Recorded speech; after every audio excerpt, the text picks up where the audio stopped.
Hey everyone, welcome to the latest Eagle Eye podcast presented by Nissan with Reuben Frank. I'm Dave Zangaro. Rube, 30-13. Aside from the Lions game, this is, to me, the biggest win of the season. You can argue this is a bigger win given the opponent. Yeah, I think it's definitely a bigger win.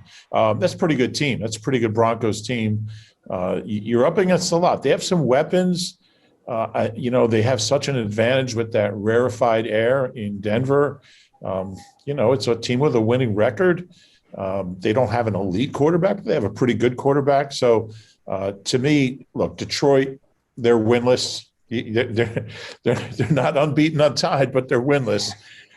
This is a signature win. This is the first time they've gone somewhere and beat an accomplished team. And I think that this is kind of what we've all been waiting for as far as putting it all together. They hammered a pretty good team today. Yeah, they did. We have a lot to get to. We want to talk about the defense, the biggest play of the game from Big Play Slay. We also want to talk about the overall defensive philosophy, and we'll talk about the offense too. Jalen Hurts put together one heck of a first half, and the run game continues to roll.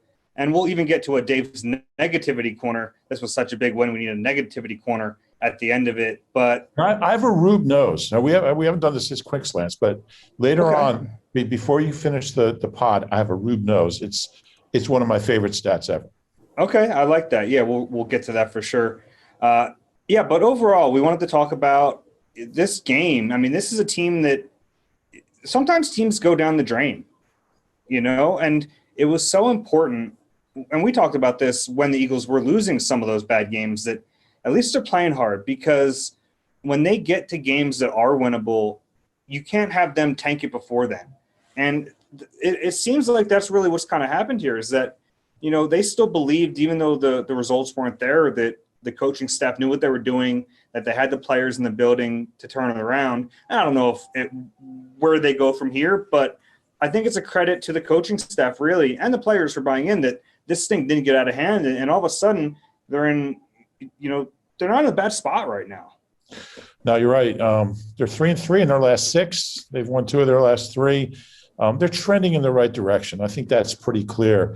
The games they got blown out, Dallas, the Chiefs, the Raiders, and there's so many. I lost track of them. The Buccaneers. They're in the rearview mirror. In the last 3 games, 2 wins and a last-second loss. And look, they lost that game, but they're not getting blown out. They're competitive. I think we kind of talked about this as we were going through it, that there was no signs that they had stopped believing in Nick, and there were no signs, as bad as things got, and they got really bad for that stretch there. Some really non-competitive games. They still, like you said, they played hard. They believed. There was, a couple. I mean, you had Fletcher questioning Gannon a little bit, but for the most part, there was none of that. It was a team that, was getting creamed by some really good teams, and they just kind of stood there and took those punches. And sometimes when it's kind of like pro wrestling, you stand there and you get like destroyed and you look like you're about to like die. And next thing you know, you're the aggressor and you're, knocking out the other guy. And that's kind of, what today reminded me of. I think these last 3 weeks really shows you that Jonathan Gannon and Nick Sirianni, mainly Nick, their voice never stopped being heard in that locker room, on that practice field, in those meeting rooms. And this is a team with a lot of pride, and people were saying a lot of stuff that pissed them off, and a lot of it was true and accurate, and they took it to heart, and they've played better. And, they still, they should have won. They blew that game last week. There's no question. But overall, this is a better team than it was a month ago, and it's not even close. Yeah, and it's such a big deal for Sirianni to show this, because it wasn't that long ago we were all starting to kind of wonder, like, is this guy going to make it into year 2? I mean, that's how far this team has come in, the last month, that all of a sudden they're like, we talked about the playoffs last week on the podcast, and it felt weird to do it. Now it's fair. It is. I mean, it's there for them. Next week's a tough game. They play the Saints, but they're at home. And they haven't won yet. They have not won at home. It is kind of strange. all of their wins are on the road this year. But that's kind of, the teams they've played on the road haven't been as good. But yeah, right now they're in a pretty good spot. And if you would have told some people that a month ago, they probably wouldn't have believed it. But the important thing is the guys inside the locker room did, and that's all that really matters. I go back to my preseason preview. I had them 2-7. No, I had them what? I had them finishing 9-8, but I had them. Yeah, I think I had them 3-6, and then 9-8. Yeah, it's kind of that might happen. Who knows? Yeah. They still have to take care of the some of these winnable games. And I watched Washington today. Boy, they look like a real team right now, especially defensively. And Heineke's playing well, but I don't get ahead of ourselves. That's not for a little while. There's a lot to like about this game, and there's a lot to like about this stretch. And it all goes back to the story about the flower, the story about the plant. That's when it turned around, and people laughed at him. By the way, yeah, he called it a plant. It's a plant. Yeah, it's a plant. Yeah. Well, I don't know. We're not allowed to say that, though. Are we? Well, I'm not even allowed to say that. Anyway, it was a plant. It wasn't a flower. And but the important thing is, and people laughed at him and mocked him. The players listened to that, and they liked that stuff. And I wrote a piece that week, and we talked about this a couple of weeks ago. All that matters is that the players, his message is resonating with them. These guys want to win, and they want to look. I mean, they're looking to Nick as the leader, and it's a pretty good analogy, if you think about it. And it was true, as it turns out. And I think there's something to. Look, maybe he shouldn't have shared the story because he was kind of setting himself up for ridicule, but it makes sense, and it made sense, and there was a lot to it. And if that's what it took, I don't think the players really appreciated, that people were mocking their coach for that, because it was something that resonated with them. Whatever works, that's good coaching. So, there might be a point where we look back at that as like a pivotal moment in this team's growth and development. It's possible, because it sure seems like that's when they turn it around, but it also helps that they were playing the Lions and a winnable team today. So I give Nick so much credit for just keeping this team believing in themselves, believing in him, staying positive. There's never been any finger pointing. They were pretty down there for a while, coming out of Vegas. They'd gotten blown out in 4 of their last 6 games. And, it was pretty grim. And it kind of reminds me of 99. That Andy Reid team, that first team, they got hammered a few games early in the year. People, they had a much better they had some great players on defense. They had Dawk and Trott and Troy Vincent and Bobby Taylor. That was a legit defense, and a young quarterback and a first-time play caller. And by the second half of the season, those blowouts were turning to close losses, and then by the end of the year, some wins. It really kind of feels the same. I'm not saying this guy's going to be here for 14 years and make the playoffs 10 times, but if it kind of feels like that corner has been turned. Yeah, I think that's maybe that's premature. I don't know. That's how it feels to me. Yeah, no, I think it's fair, though. And when we looked at the schedule before the season, we thought if they can keep it together, they'll have a chance to win some at the end. And that seems to be what's going to happen here. In this game, complementary football is so big. In this game, you finally have the first real blemish for the offense, that Jalen Hurts gets his arm hit on the throw. It's an interception. What does the defense do? The craziest play we've seen in a long time. Davion Taylor knocks the ball loose from Ingram. Darius Slay picks it up, drops it, picks it up, runs around just so far, and then puts the Jets on. That was the game. Yeah, that was the game. That took any hope that the Broncos had at that point, and they were still in the game at that point. It was a one-score game. They were about to go down and tie the game. It was 2013, I think, right? And yeah. So yeah.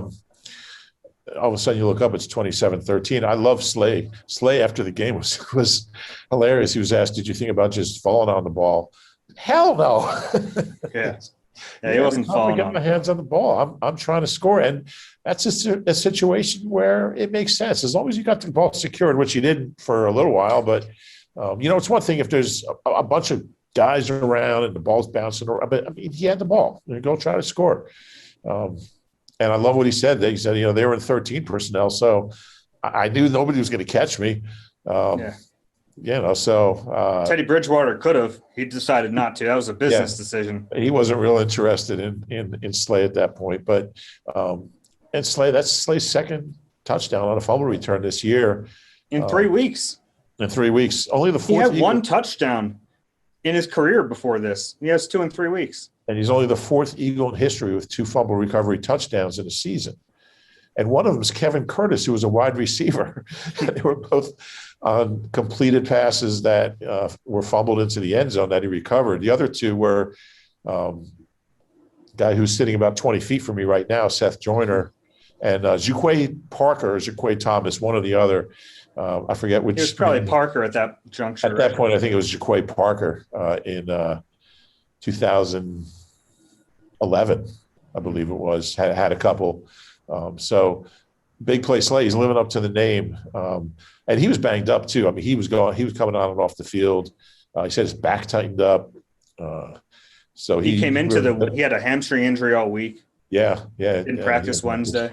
Didn't practice Wednesday. So, I looked up a couple times and saw Zach McPherson in there. So he's been big. And this is what they need from their star players. The guys that are supposed to be star players, they need those kind of plays. And they weren't getting them early, and they're getting them now. And Davion Taylor made a hell of a play because there was so much traffic. I mean, it's one thing to strip a ball, in the open field, but there was just so many bodies around, and he got his hand in there, and it was a hell of a play.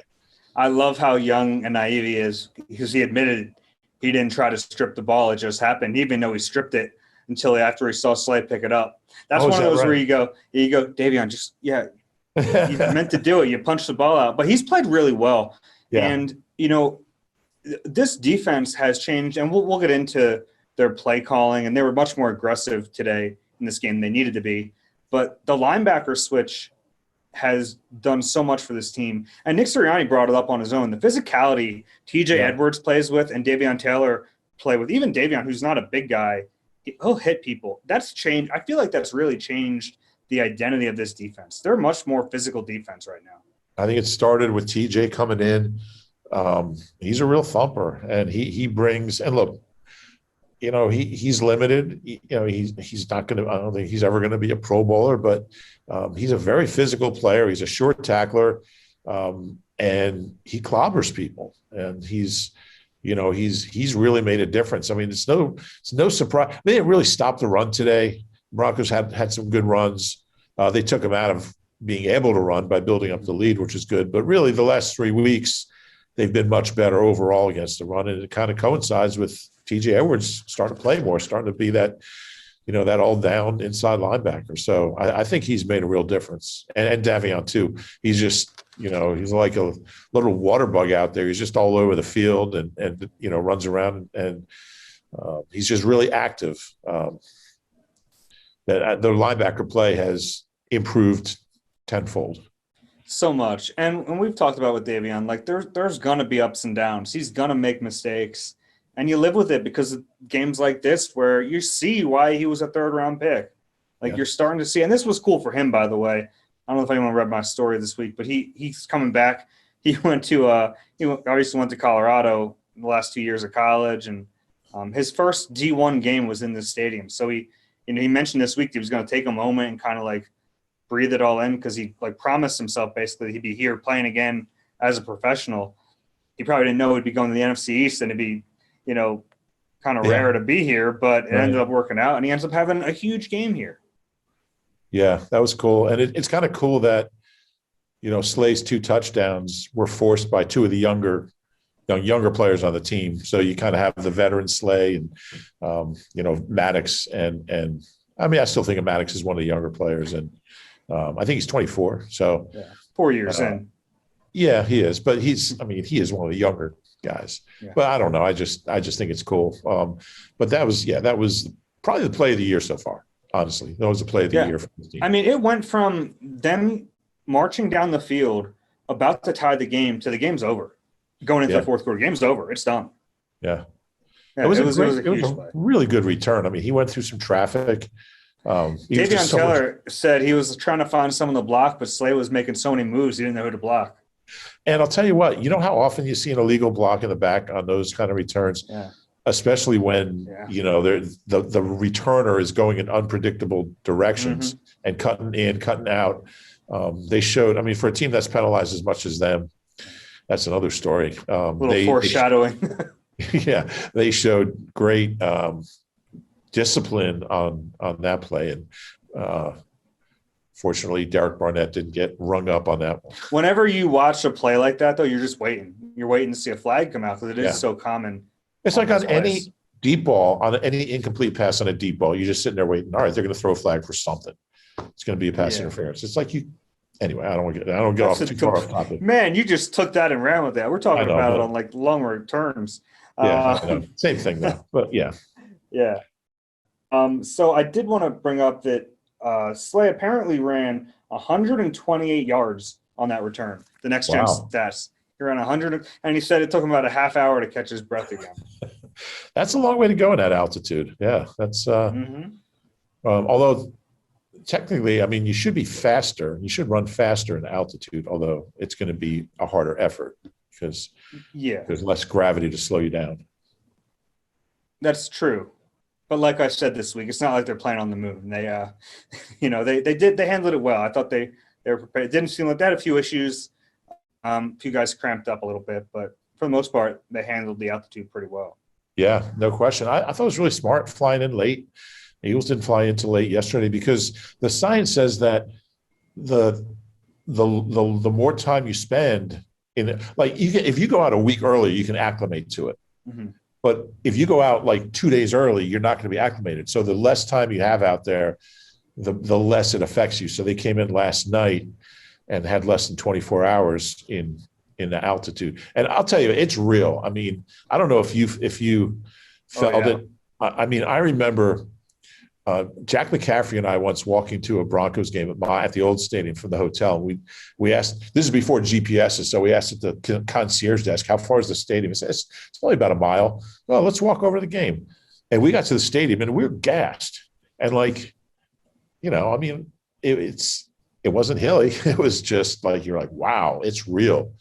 I mean, even going up steps or I mean, even going up an elevator is harder.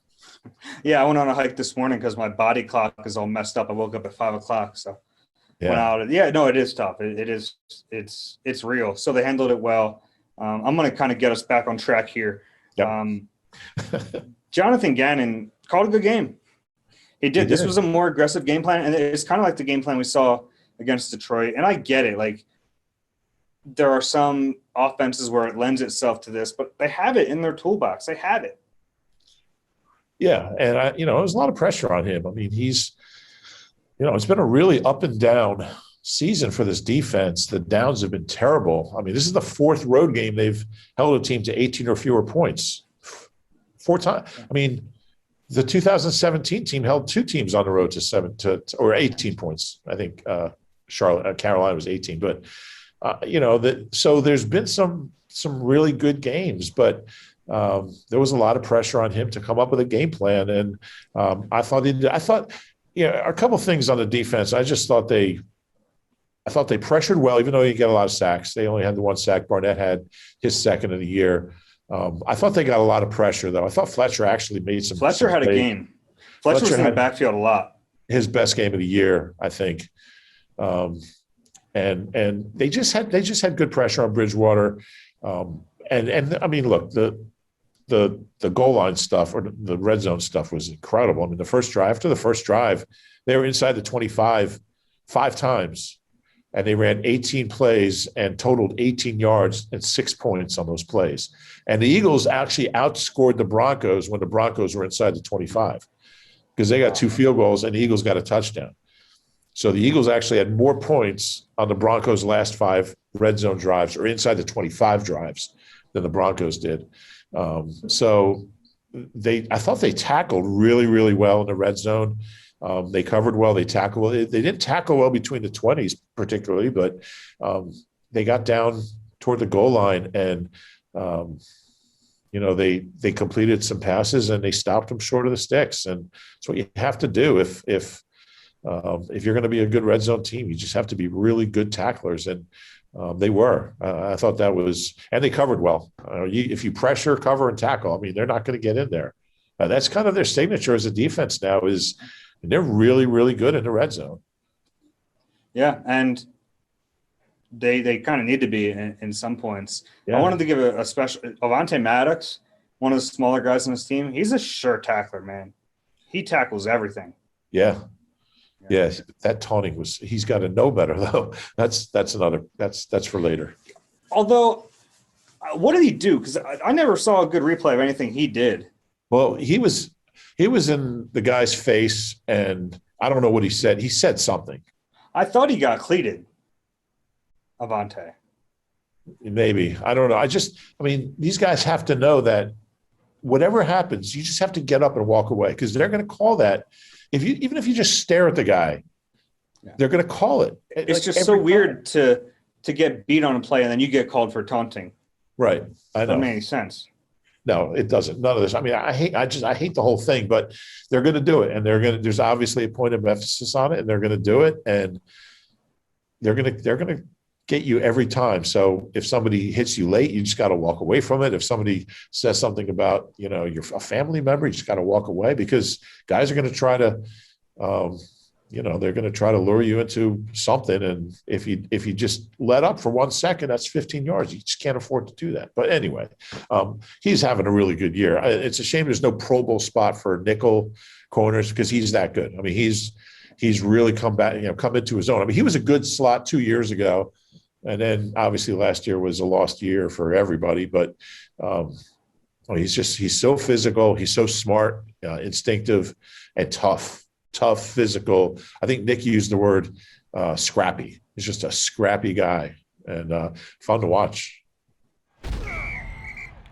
Hey, score big with a AAA Eagles MVP membership, along with the superb roadside assistance and discounts you've come to expect from AAA. Get exclusive Eagles-related perks.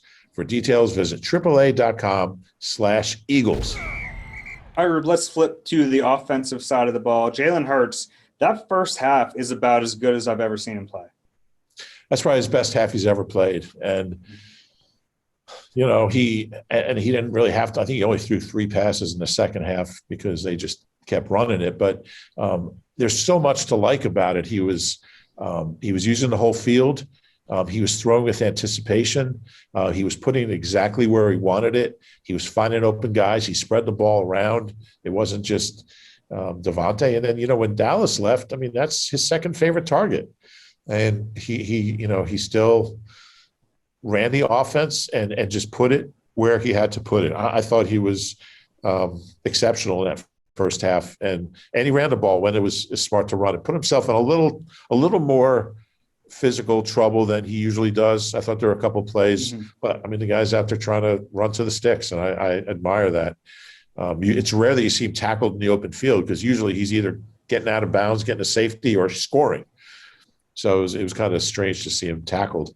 He had the 131-yarder. I mean, gosh, I was surprised he didn't shake that DB.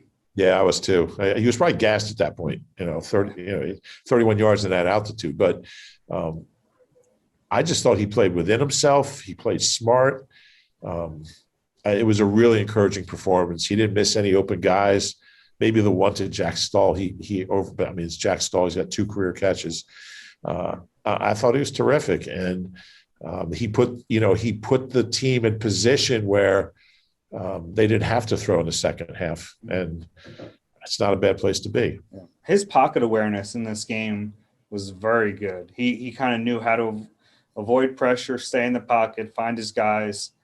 And then Nick Sirianni gave him credit for checking a few plays, which is a big deal. I mean, if he's far enough along in this offense to really be able to change the play at the line and get them in the better looks, it matters. He's done that more the last few weeks, and I really think that kind of speaks to his involvement in this offense.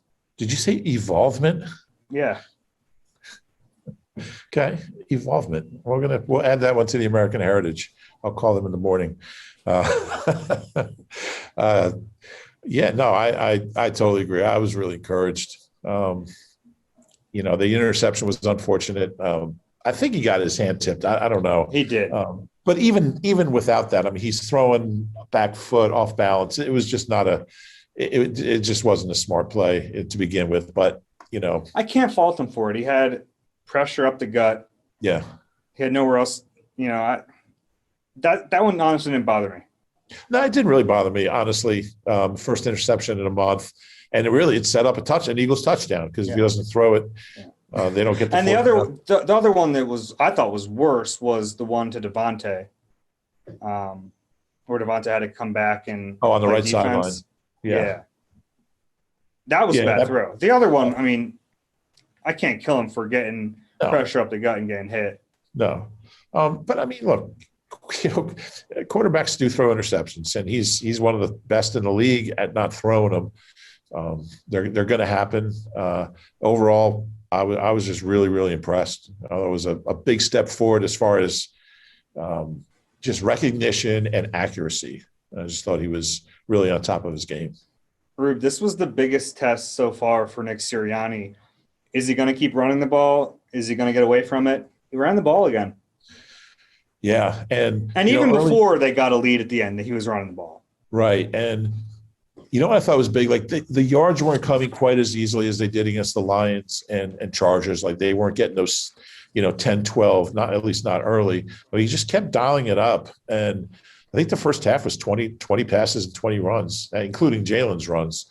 That's how I felt. I felt like if there was going to be a game where he reverted back, where he regressed and reverted back to, a 71-3 pass run ratio was going to be today, because when they are top 10 in the league in run defense, although they haven't been quite as good lately. Yeah. That's a good, it's a good defense. I mean, that's a top 5 defense in the league. I just, this O-line, and they got some guys banged up and in and out of the game, but this O-line can run block. And all of them looked healthy enough by the end of the game. Like Kelsey and Dickerson left. Kelsey came back in. Dickerson came back in on a field goal. So right. It looks like they're going to be okay. Yeah. You worry about Dickerson. I don't worry about Kelsey, but Dickerson. Duct tape it and get back out there. Because of his history, you see him go off. It's natural to be concerned, but he's a hell of a run blocker. I mean, good Lord, he's a steamroller. And they've got some big bodies on that left side between Mailata and Dickerson. Yeah, and they can run block. This whole O-line can run block. And I'll tell you what, I mean, we've talked a lot about Jordan Howard over the last couple of weeks, and he had another good game. He had his longest run since he was with the Bears, 25-yarder. His longest run since he had a 42-yarder against the Vikings in 2018. He just looks so good. But we haven't really talked a whole lot about Boston Scott, a guy that I know, I mean, coming into the season, I said it would be a mistake to bury him on the bench, even with Sanders and Gainwell at that time were really getting the bulk of the work. He didn't play. He didn't play until Miles got hurt. I think he had one touch. It might have been like a 0-yard catch. But he wasn't even getting reps on offense. And obviously Jordan Howard wasn't. He was on the practice squad. Boston Scott is a good player. And I've been high on him since I first saw him 2 years ago. And his first training camp 3 years ago. I mean, there's just something about him. He's such a different build and different skill set, but he's a good little runner. When he gets the ball, he's got great balance and he's powerful. His legs are powerful. And he's quick. I mean, he's a good player. And what did he finish with? Like, I don't even know. 11 for 81. Howard was 12 for 83. Wow. When's the last time they had two backs with 12 or fewer carries for 80 yards or more? Sounds like a homework project for you. And then Boston also had that 16-yard screen pass. That should have been a touchdown. While Lauda was killing himself, he was out front and just missed the block. And they had two blockers on one defensive player, and he was able to split him and get the tackle, but that should have gone for a long touchdown. Yeah, he finishes with 97 scrimmage yards. And, Nick was asked after the game about what happens when Miles comes back. To me, there has to be a role for Jordan Howard and Boston Scott when Miles comes back. And maybe Gainwell will be the odd man out. I mean, I'm not down on Gainwell. You can't really play 4 running backs, So I think Gainwell's going to be a nice player, and he certainly has a nice knack for catching the ball. But I mean, over the last month, he hasn't done a whole lot. He had one catch for 9 yards and a couple short runs today. But to me, Boston and Jordan are very different runners than Miles, and it's going to be interesting how it comes out. But I mean, this is obviously working, and these guys are Boston and Jordan both have had 3 consecutive really, really authoritative games, or they're just getting it, and they're wearing people down. I mean, by the end of games, and I think what was the pass run ratio in the second half? I think they ran it like 20 times and threw it 3 times. Yeah, something like that. 20-3. By the end of this game, I mean, the O-line had beaten down that Denver front. And if there was another quarter, they would have run for another 200 yards because they just are wearing people down. 3 straight games with 175 or more rushing yards is crazy. Yeah. How would you, considering where they were? There was a game they ran it 3 times. I mean, like they've gone from one extreme to the other, like no team in history has ever done. And I think the running game is here to stay. Yeah, and you give him credit for realizing it. It didn't seem like he was ever going to get it. It's clearly working right now. When Miles comes back, what do you think they're going to do? I mean, because do you think they go into games thinking we want to have X, X, and X, or is it just ride the hot hand? It's a great question. I mean, it sounds crazy to think, that Miles would be the odd man out of those 3, but I don't know how you. I mean, look, Miles is a really good player. I don't know how you stop feeding Boston and Jordan. It's a tough call. I mean, Miles is playing pretty well, but it was hard to evaluate him early in the year because he was playing so little. I mean, these guys are getting more carries a game than he got all year, pretty much. So it's really and tough. They are different runners. I mean, there's just no nonsense, especially with Jordan. I mean, there's no nonsense. He's not. I mean, he's going forward, whereas Miles has the big play potential, but he'll take some negative plays. So it's like right now their run styles, like they're going downhill, and Howard just seems to fit that better. Yeah, and I looked at that for my 10 observations the other day. My early 10 observations. In his career, Jordan has like percentage-wise, a quarter of the negative runs as Miles does. And it's not surprising. And actually, that's since he got here in 19. I only looked at the last 3 years. It's not surprising. I mean, he is a straight. I think Lane Johnson said the other day when he falls down, he gets 5 yards just because And Boston is just so quick, and he doesn't get a lot of negative plays either. And he has that ability to get through traffic, just to navigate tacklers because he's got that low center of gravity and those strong legs. I mean, he's just a powerful guy. He's a different kind of runner, but there's got to be some role for both of those guys because this formula is definitely working. At Nissan, we just made your choice for a new car an easier one than ever with our most exciting and fuel-efficient lineup. The choice is all yours. Now get great offers across our full line. Shop your local Nissan store today at nissanusa.com.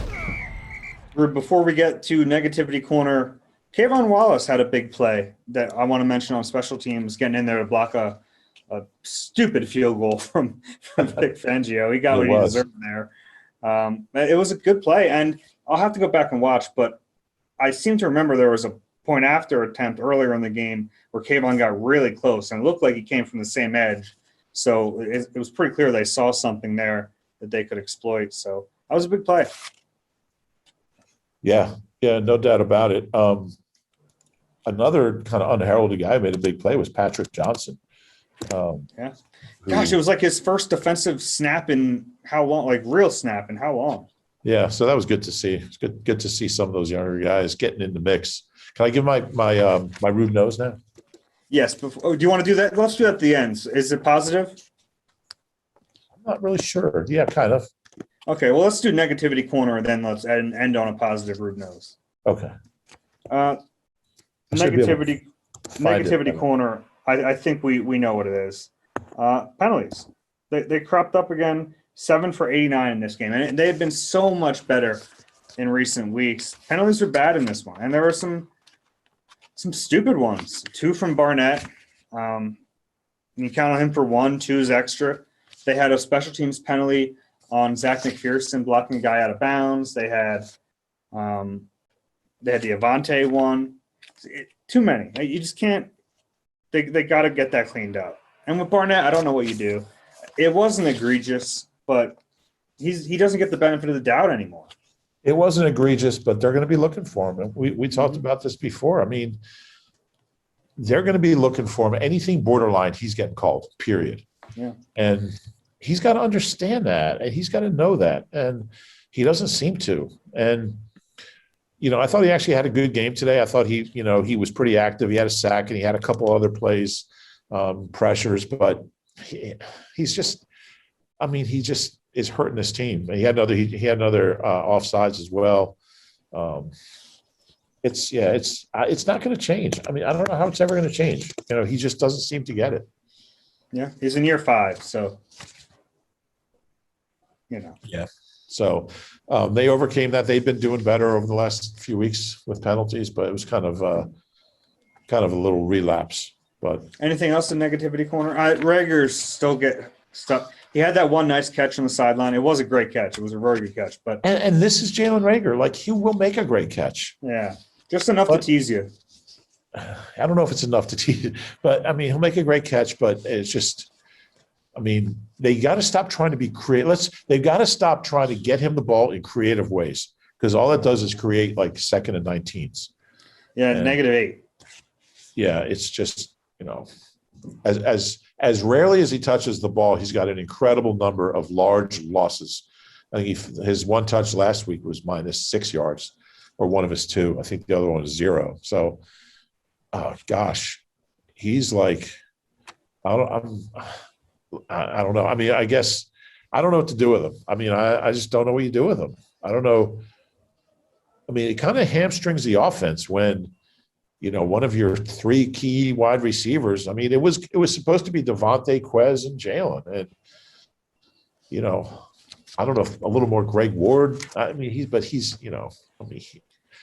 not. I don't know. I don't know what the answer is. He's hurting his team. Yeah, and Quez had a decent game. Speaking of Quez, what's that? Quez had 4 for 33 today. Yeah, he should have had 5 for 67 because. Yeah, he dropped one. Yeah, you got to catch that. Yeah, you got to catch it. He knows it. That's like, I think those are like, that's the one where like Sirianni goes, he knows, like. Oh yeah, no, he knows. We all know it. Yeah. But still, it was bad. It was bad, and it was one of the best throws we've seen from Jalen Hurts ever. It was perfect. It was perfect throw. And I like that. By the way, I like that shot play call, because you're driving down the field. You figure we're going to get points here probably. Let's take a shot. We have the time to do it. I thought it was a good play call. And the other thing is, like, you have so much faith in your running game that you can take a deep shot, and you don't have to worry about throwing on 2nd and 3rd down just because it's 2nd and 10. You got to get back to Quez making some big plays. He hasn't had a big play since like week 4. So that's one thing. I mean, and it's fine. We haven't even talked about Devontae, which we should. I mean, he's very good. He is very good. It's like, we don't even talk. He's just very good. Yeah, and I told you this the other day. I think we were walking to practice. He reminds me of Mike Quick in his smoothness and his gracefulness and his ability on the sidelines to use his height and his size and his leaping ability and his timing and body control. Ball control on that first the body control on that first touchdown is incredible. Yeah. That's like people will say like he doesn't have a great straight line speed, and that's athleticism. Like, that's part of athleticism, is being able to control your body like that. Yeah, I mean, T.O. never had great straight line speed. It's important, but we've also seen really fast guys who can't play. So there's a lot more to it. So, he didn't have the best numbers today. I don't think he caught a pass in the second half, but They weren't throwing. no, they didn't throw the ball. But I thought it was one of his better games, just in how he affected the game. First rookie, we tweet. Apparently, you beat me by 8 seconds on the tweet. First Nice. rookie, but the thing is, I looked up the last one to do it on the road. That's why it took me longer.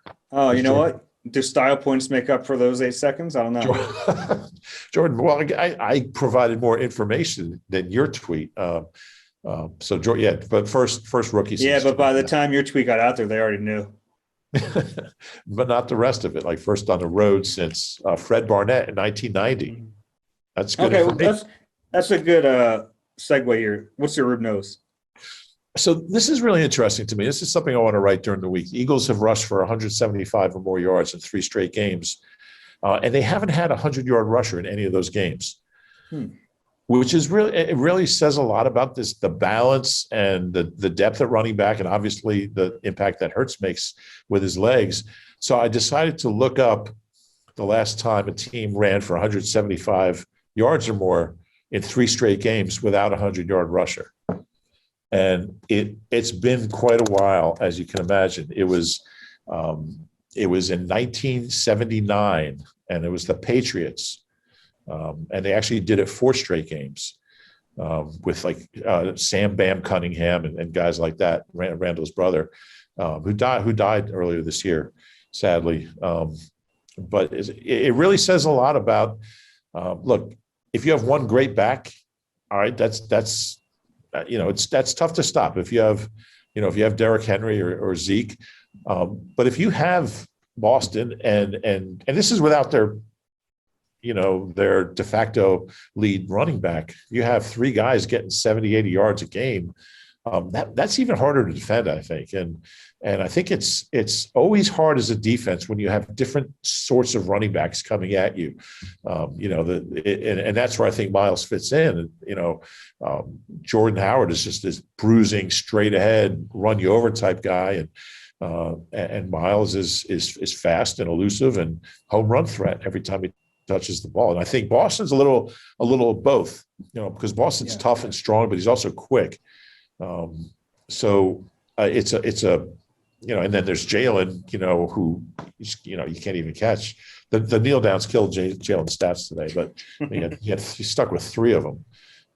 But yeah, it's been a long time since a team ran for this many yards without a 100-yard rusher. I think it reflects something kind of interesting and important for this offense. Really like to see Jalen wave in Minshew for those kneel downs. Exactly. Let's screw up somebody else. Randall used to hate those.